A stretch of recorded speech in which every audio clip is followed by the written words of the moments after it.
For the month of July, Maximum Pew Pew will be releasing interviews with its players to better acquaint listeners to the characters in the Dead Sun's adventure path. In this interview, we will be speaking with Matt about his character Cyna. Hello,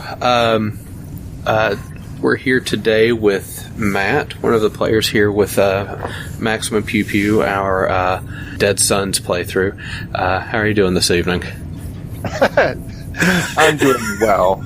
Yeah. I know, it works really well with all that preamble before and just straight to business, I know. So, Matt, which character are you playing with our Dead Sun's playthrough with Maximum Pew Pew? Well, I am playing Cyna, or, that's what she goes by to everybody, except her mother, who always refers to her in an angry tone, Sinosher Ray Littlefoot. Yeah, that's still a bit of a secret to the party. Yeah. I have a lot of debate as to whether or not I want the other players to know that, because I'm sure there will be no end of ribbing. So, tell us a little bit about Cyna. I guess, your top of the character sheet version, Cyna is a halfling operative with the ghost specialty. She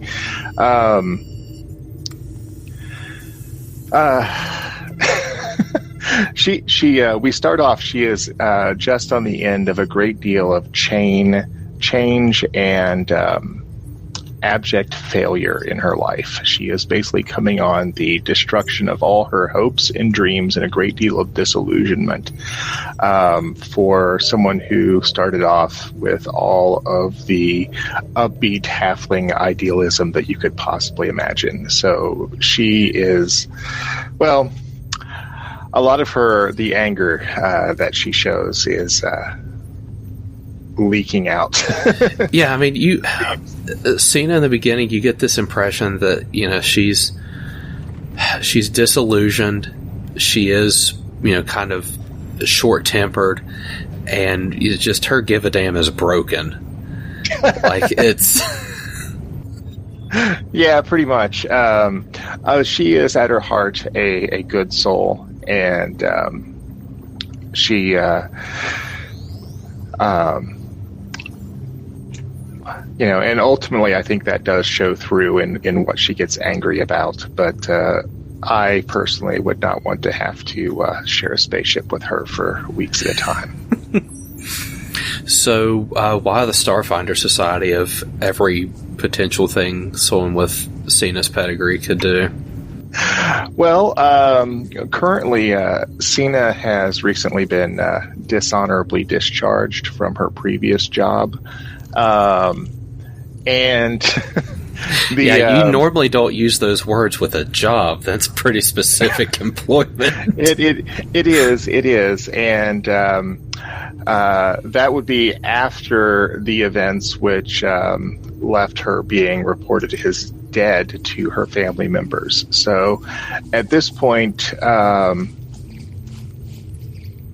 she's pretty much too embarrassed to go home. And so she went looking for a job. She wasn't really in the mood for a lot of mercenary work.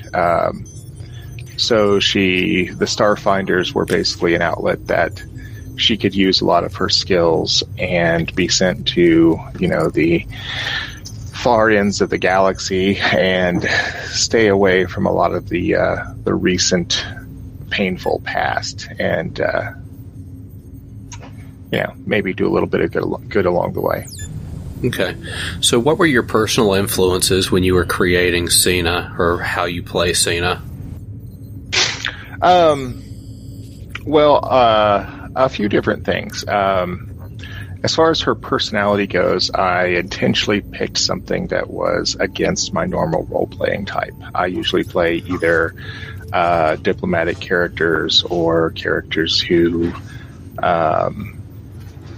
like to think and reason their way through things. And Cyna has that, but she's a little too, her fuse is too short. And I'm not. I'm kind of a laid back person, so the level of anger and intensity she has is something of a role playing challenge for me. I've played with you a lot, and I don't know if I've ever seen you pick up like a rogue character or something that didn't have like casting involved even minorly. So it's interesting to see you take something that could just pump out that much damage. So it's it's very liberating to just go, I'm going to hurt things and not have to think about how I'm going to do it or something. right. And just when your spell book has 2 spells in it, do we want to cast it twice, or do we want to cast it empowered? Like that's yeah. Well, and the other thing with Cyna is I'm probably going to get a lot of flack for playing one of the cheesiest builds in Core Starfinder, but part of it is I landed on the Halfling stuff because the little like half-pager write-up they got on the book reminded me of a wonderful article that was printed right when Paizo first took over Dragon Magazine in the 3.0 days, where they basically rewrote Halflings as this kind of nomadic people, and basically rescued them from the Hobbit stereotype that previous D&D versions of D&D had. And it was a callback to that. So, basically instead of living out of wagons, they were living out of spaceships. And I wanted to latch onto that bit of culture where it's also somebody who thinks of a spaceship as home, and unlike a lot of people would treat spacers as family more so than anybody else, because there's this whole culture that would build up around that I find interesting. Okay. So if you had to describe Cyna in one word, what would you pick? Run. It has so many different connotations too. Just a personal treatise, a command, a threat. Good advice. It's like my dad always said: a good run's always better than a bad stand. So, yep, and something like that is the reason Cyna is still alive. So let's talk about the mechanics a little bit. So you've already told us Cyna is a halfling operative with the ghost specialization. What else have you been trying to build into Cyna? What's kind of like your long-term goal for the Cyna? Well, mechanically, at least, at this point in Starfinder, the Ghost Operative is really strong, even post-errata. So I have a little bit of room to pick up some feats and things that aren't strictly, mechanically good. I am going to, pick the things to make up, represent her kind of special forces background, the sniping chain, to become good at that, so that when she finally pulls out that rifle she's been wearing on her back since episode 1, she'll be good with it. But also like little things to fit kind of the backstory, like here when we just hit 6th level, and so last feat I took the feat that because she is a follower of Desna, allows her to get a reroll once a day on a skill check. And just, I want to mix between keeping her, brutally effective, but also kind of touch on her backstory. It's interesting, halflings don't get something like that anyway. I believe that's a D&D 5 bonus, like the halfling luck, where halflings can kind of get some... I think halfling had an alternate racial trait that would do something like that too. An original Pathfinder, the luck bonuses and stuff too. So it's kind of interesting that Starfinder didn't kind of go down a similar route. I think it was more a matter of page count than anything else. This is true. If we ever get a Legacy Races book, I'm sure it will be full of that. That 500 plus page behemoth that was put out of August 17. So So, what roles do you see Cyna fitting into within this motley crew we call a party?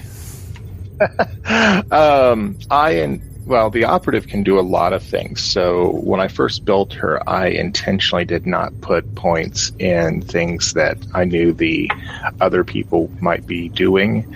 And so I kind of saw her as, aside from the obvious damage dealing role, I was going to wait and see what the other characters were going to be good at, and then use her to fill in the blanks as to what would be needed, which is, why she ultimately became the, captain's chair when we're doing ship battles, is because no one else wanted that job and it needed to be done. So I kind of see her being a very flexible character, someone who can fill in roles as need be, but also whenever a target has been established, will absolutely put the hurt on somebody. Yeah, we've seen that a few times, especially with the when you got the trick attack at 5th level, and that's really when trick attack seems to kind of come online and become a difference maker in combat. Yeah, hitting people with a pistol for 4d8 was ridiculous. Yeah, the initial d4 and d8 are kind of nice, but when you start getting the rogue levels of trick attack dice, that's what feels really good. Yeah, but I think ultimately I still think I'm still about even with Ion, because with him being able to do multiple attacks and use much bigger guns. But we'll see how it works out. I like the competition between the two of them. So, where can we find you on social media? Right now, probably through the normal Max Pew contacts. It's Facebook, Twitter, whatever. It would get to me.